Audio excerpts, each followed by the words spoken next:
Thank you for joining us on Studio G. Today is St. Patrick's Day.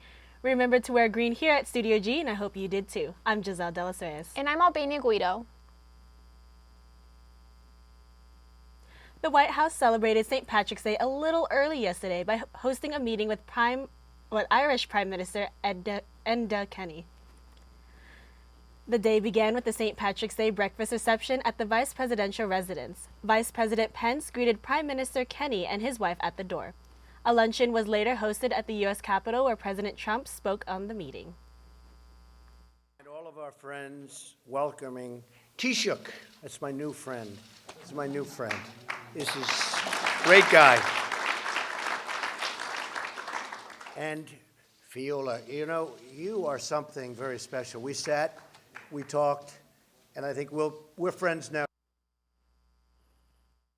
The purpose of the meeting was to discuss the relationship between Ireland and the U.S., issues in Europe, and immigration. Also spoke to him about immigration, and it's important that we take particular note here of the fact that the President is interested in this and with a very constructive, beneficial talk about this. First of all, I wanted to say to him that Ireland has had a very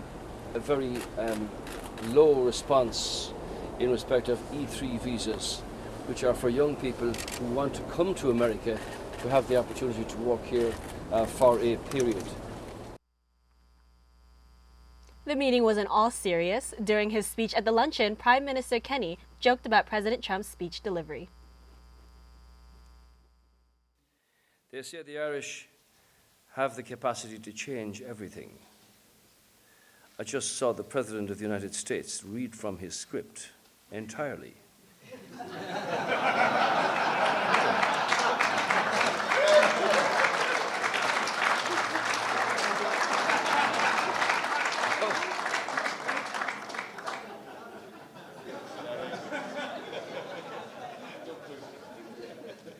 I was going to say change is coming, but... It seemed like a very interesting luncheon at the White House. Recently resigned National Security Advisor Michael Flynn was reportedly paid thousands of dollars to give a speech for a Russian television station. Russia State Television, Russia TV, known as RT, paid Flynn over $30,000 to give a speech and interview during December of 2015. Flynn originally claimed that he did take money for the speech, but denied that it was from the Russian government. The investigation continues for how deeply involved Flynn was with Russia and how he compromised America's security.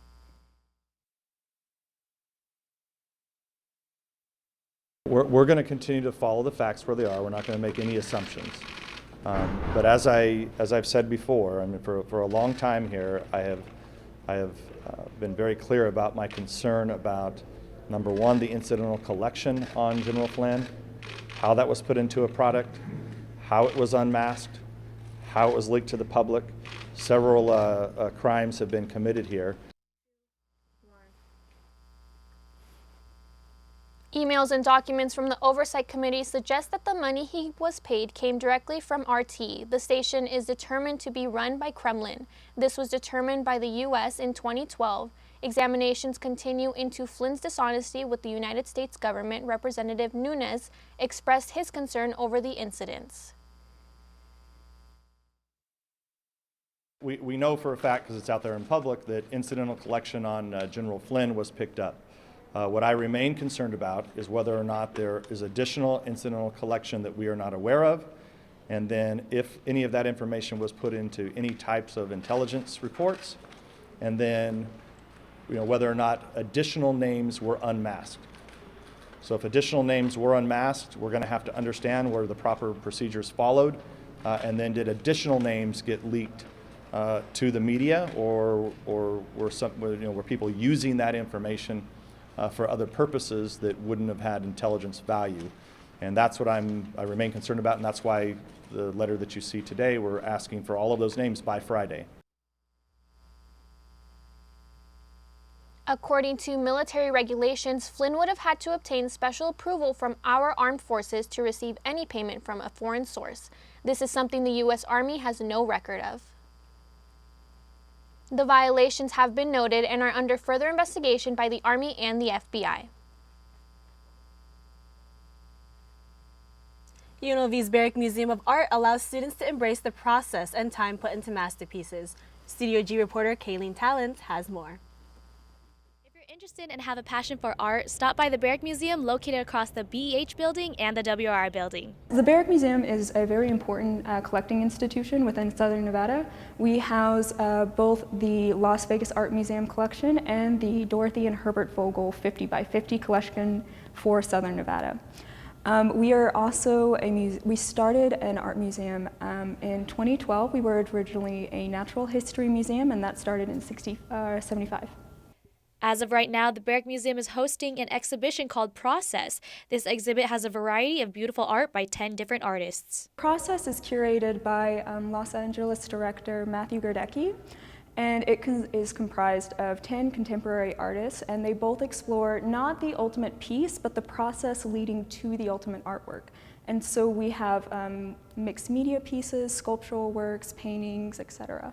One of the art pieces that is presented in the exhibit is created by Kim Rugg. Her artwork is very intricate. Leanne Huddleston explains more. The smaller works by Kim Rugg, they're little envelopes that are very meticulously, the stamps have been taken off and rearranged into different compositions to where they're still stamps, but the way she's comprised them is they're completely different and they have a completely different purpose. If anyone is interested in hosting their own exhibition at the Barrick Museum, the first thing they would have to do is contact the museum as well as create a proposal. This would basically be for the teaching gallery because the main space we have shows planned about 2 years in advance, pretty far ahead. The teaching gallery, however, goes just with our collection, so you can take what we have in the contemporary art collection or in our cultural collection and input them into the teaching gallery with their proposal. For Studio G, I'm Kayleen Talents. The museum will be celebrating their 50th anniversary. Stay tuned, and when we come back, we will have your national news headlines and weather forecast for the week. We'll be right back in 2 shakes of a lamb's tail.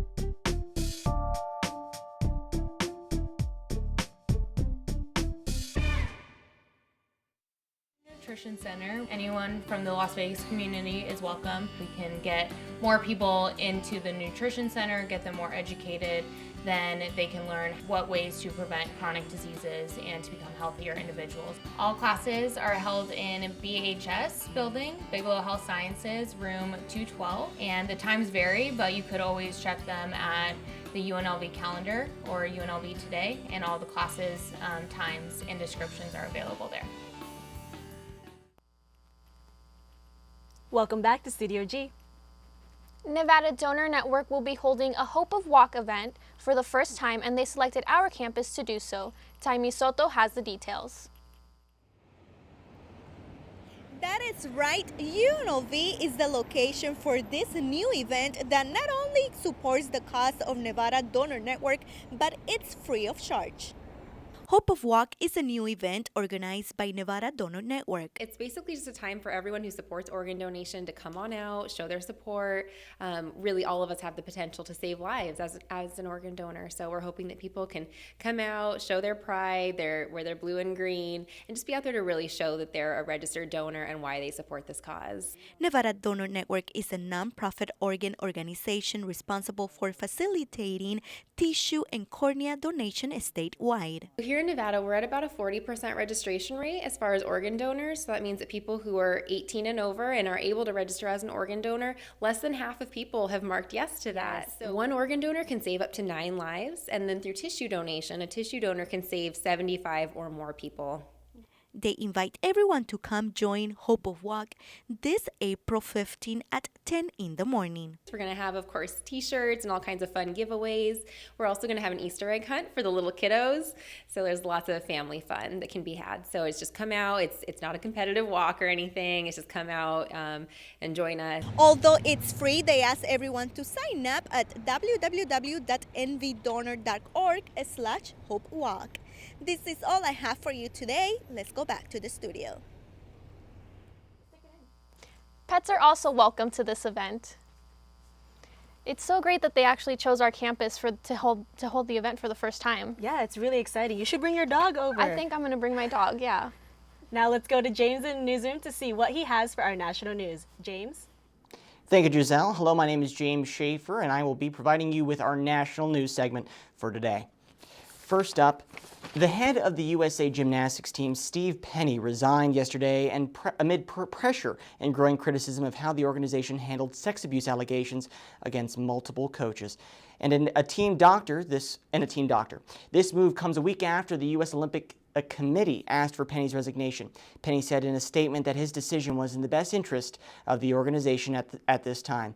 This move also follows a judge's release of thousands of documents of a Georgia lawsuit over its handling of sexual abuse. USA Gymnastics has been specifically hurt by the case of Dr. Larry Nassar, who has been accused of molesting one Olympian and many other Olympians through his position as a team physician. Lawsuits stemmed from the allegations that Nassar abused patients under the guise of invasive pelvic exams. Nassar denies these allegations. The San Diego County Board of Supervisors passed a ban on cannabis shops and farms Tuesday. This comes 4 months after voters supported a statewide proposition to legalize, regulate, and tax recreational marijuana. It also gave the local governments the ability to regulate where cannabis facilities could be located or ban them entirely, which is exactly what happened Tuesday when supervisors exercised that option and voted 3-2 to stop almost all new recreational medical marijuana facilities from opening. 3 dispensaries that are currently operating must close by 2022. T-Mobile is facing backlash after ghost calls clogged the Dallas 911 operating system. One family is blaming them for the death of her 6-month-old baby boy after the babysitter's calls were ignored for over 30 minutes. Dallas officials and T-Mobile have known about this problem since last November, where a mysterious glitch was triggering ghost calls to dispatchers and causing legitimate callers to be placed on hold for long periods of time. At one point in March, 422 phone calls were placed on hold for an average of 38 minutes. T-Mobile VP David Carey met with his team on Wednesday, but according to him, they didn't get through all the solutions they needed. The company's advice to citizens calling 911: resist the urge to hang up if you are put on hold, because calling multiple times can make the problem worse. President Trump's budget plan calls for cuts in a wide variety of programs, including agencies that fund arts, humanities, and public media. Funding for the Corporation for Public Broadcasting will be cut to 0. Last fiscal year, CPB received $445 million in federal funding. That funding going to such programs like Antiques Roadshow, Masterpiece Theater, and Sesame Street. Funding for the National Endowment for the Arts and National Endowment for Humanities will be eliminated entirely. This is the first time any president has proposed such a measure. Despite controversy, Disney's Beauty and the Beast debuts today. The movie was banned in Russia, Malaysia, and a theater in Alabama for having Disney's first openly gay character. Despite the controversy, it is on track to be one of the most anticipated movies of the year.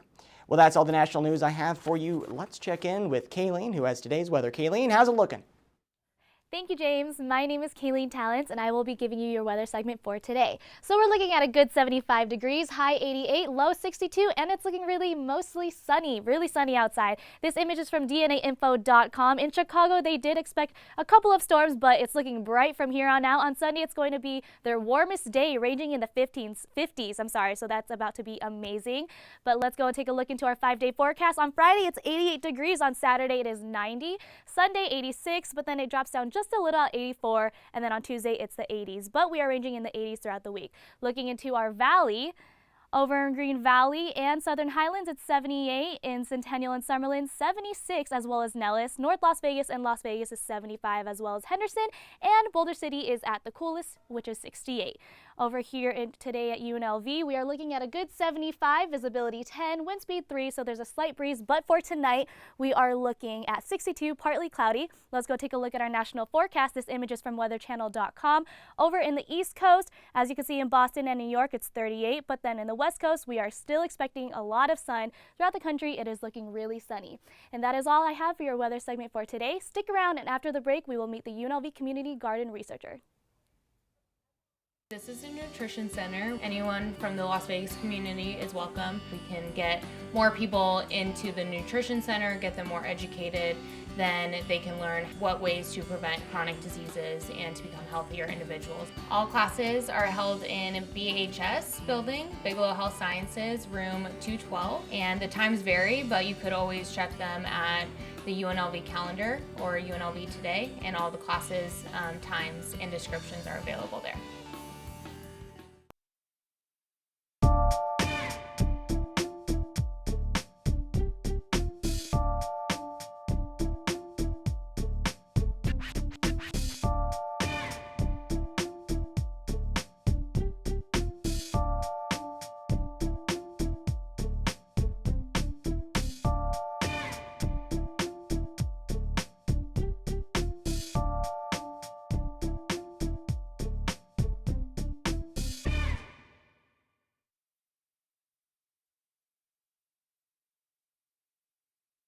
It's your boy Miles Lowe. It's your girl Scribe Cash. My name's Fabian Stefan. Perpetual Player One. And I'm your host, Brandy the Prince Madison. My name is Haley Rogers. From the Miles Lowe Midweek Show. The Scribe Cash radio show. You can listen to Pixel Jam. Press start to play. And this is the Takeover. Rock on Rebel. On KUNV HD2. From the RebelHD2.com.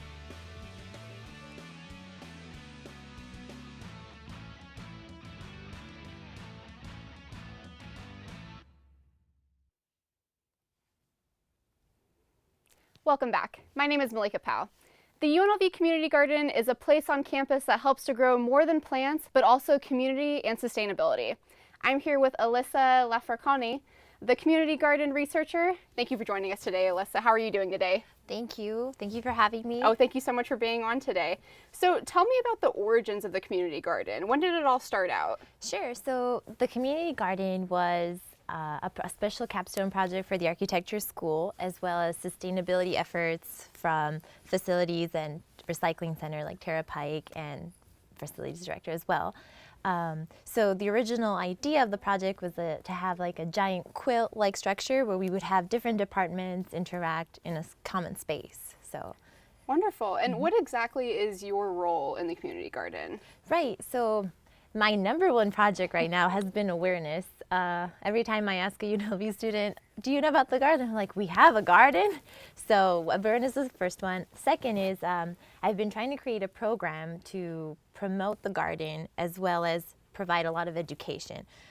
We see the garden as an outdoor classroom, so we want to bring community members like farmers and sustainability campaigns to the garden, as well as develop our own green thumb, if you will. The main skill is to create the skills that you would need to create a garden in your house, because that's the ultimate sustainability campaign, is to be able to do something yourself. Yeah, why do you think that it's important that people know how to garden, take care of a garden? I think it's food is an essential human skill. We've been doing it for thousands of years, and I think that knowing what you're eating, how it grows, what it is, it's an essential component of human history and our human understanding of ourselves as well. So it's an important, and it connects us. You know, how many events can you think of like with food and just the nutritional value as well, to have healthy eating habits. So. What can students do to get involved with the Community Garden? So we have a lot of options. If you wanted a plot, because we have about 39 planners, plots are distributed to departments or registered student groups, and they're per semester long. You can renew if you want to stay. Or we also have the Garden Club. It's in our registered student organization, and the Garden SWAT team, which is part of the UNLV Sustainability Council. So they run and host events. We also have Hotel Fridays, the first Fridays of each month, hosted by the Hotel College. They cook, so the chefs will do literally farm-to-table demonstrations, as well as farmers markets on last Sunday of each month. So I try to update our website and our Facebook page all the time. So it's a calendar. Wonderful. So yeah, you've been working with the Sustainability Council. Right. How has that been going? What have they been doing to contribute to the garden?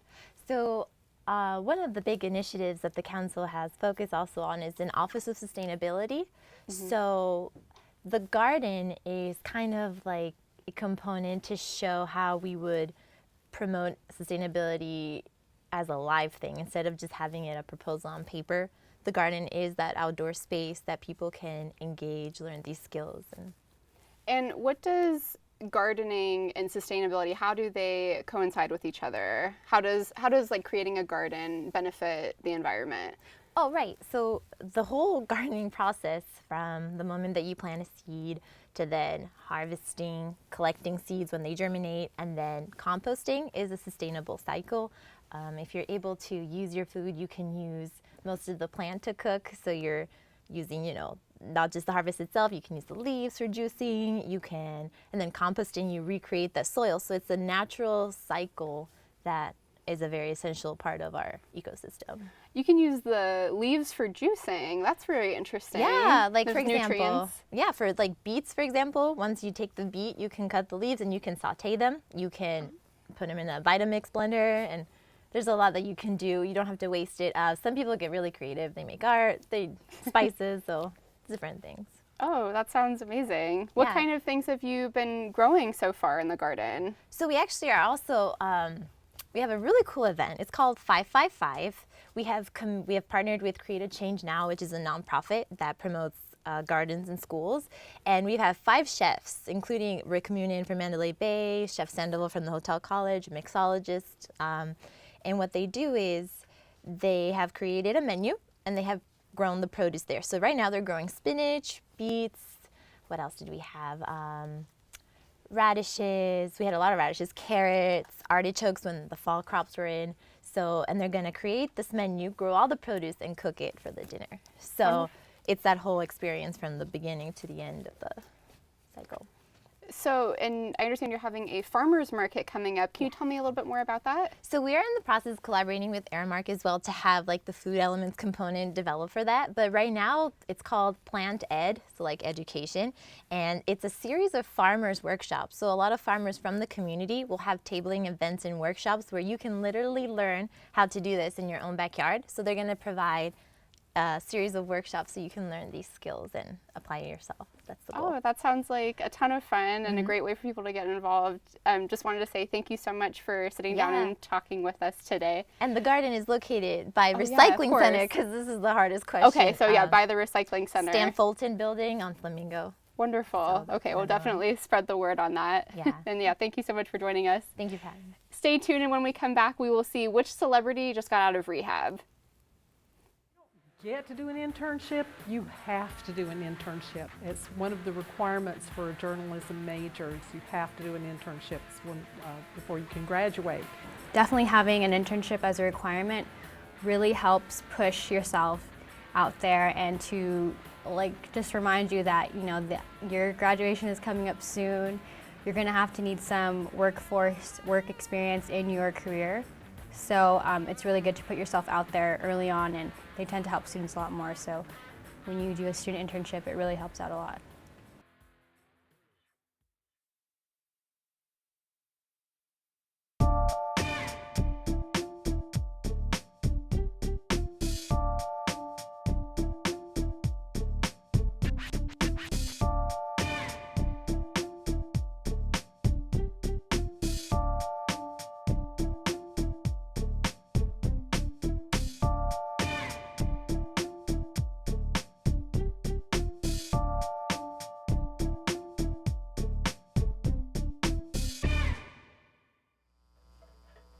Welcome back, Rebels. Now moving on to the celebrities in Hollywood. Ben Affleck just finished alcohol abuse treatment, and the first thing he did was announce it on social media this past Tuesday afternoon. The well-known actor was proud of his accomplishment, especially since it has been years that he tried to control his addiction. The post has already received 144,000 likes with over 10,000 shares and 9,000 comments from fans congratulating him on overcoming this addiction. Let's take a closer look at the Facebook post that has everyone talking.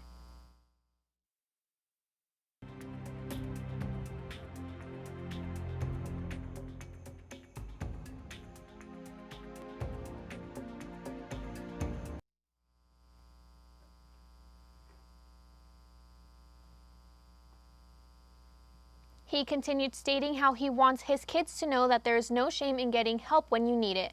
Also, how lucky is he to have family and friends supporting him in this time of need.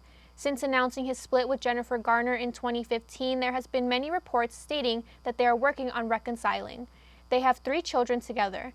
The well-known actor was proud of his accomplishment since he was struggling with alcohol abuse for years. In fact, the 44-year-old actor's experience with alcohol began as a child when he would watch his own father go through the same struggle.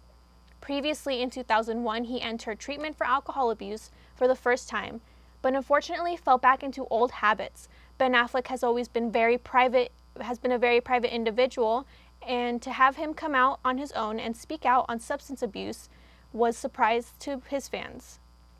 He mentioned previously he was never fond of the media and didn't know how to handle it.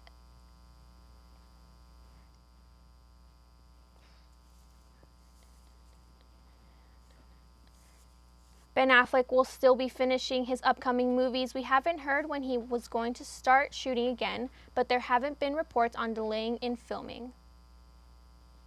This weekend, I found out you don't have to be a kid to get a kick out of kickball. Kickball is best known as a game played on the playground during elementary school, but Desert Breeze Community Center's Adult Kickball League brings all the fun back. Numerous teams throughout Clark County compete for the championship title. The team Easy Breezy comprises of mostly UNLV students who spend their nights playing against others. Easy Breezy is the team that I first joined because of my work, and it's cool that this team is comprised mostly of different students and different coworkers. You get to make memories with different students as well, and it's just a good group of people that I like to have fun. We take it seriously because we want to win, but we're also out here to have fun. They're not just teammates to me, they're my coworkers and they're my friends. So being in a sorority, I still find the time and balance to come out here and have fun with the community and my friends and play kickball. Very friendly, very, chill. Once in a while there's a scuffle or something, but it's not that bad. I like playing with the group that we have. Been going on the 4th season now, and it's competitive, but not so much that you're like, I'm sick and tired of this person. It's a good competitive. The team has won the championships 3 consecutive times and has shown that teamwork with fellow UNLV Rebels definitely plays a factor. Joining the team, everybody was like, oh, we just won, so it's like we're going to win again. So that kind of mentality is really something that makes us all play better because we know that we can win and we know that we're good enough to do it. So it really affects how the team plays just because of all our attitudes. It feels awesome because honestly, when we're playing, it just makes the bond stronger, and then the fact that we've won 3 times shows how much we trust each other for it. I feel it's pretty good. I mean, I'm sure I wouldn't have as much fun if we kept losing, but keep winning. It really does make it a lot more fun. 3-time champs, undefeated. So we got to defend that title. But otherwise, it's a lot of good fun. Members of Team Easy Breezy represents Rebel Pride every Friday night during the season at Charlie Frias Park. For Studio G, I'm Giselle De Los Reyes. The Adult Kickball League kicks off their first official game of the season tonight at Charlie Frias Park. If you're interested in either forming your own UNLV team or joining one, contact Desert Breeze Community Center for more information. That's all for our show today. Thanks for tuning in. We will see you again next week here at Studio G.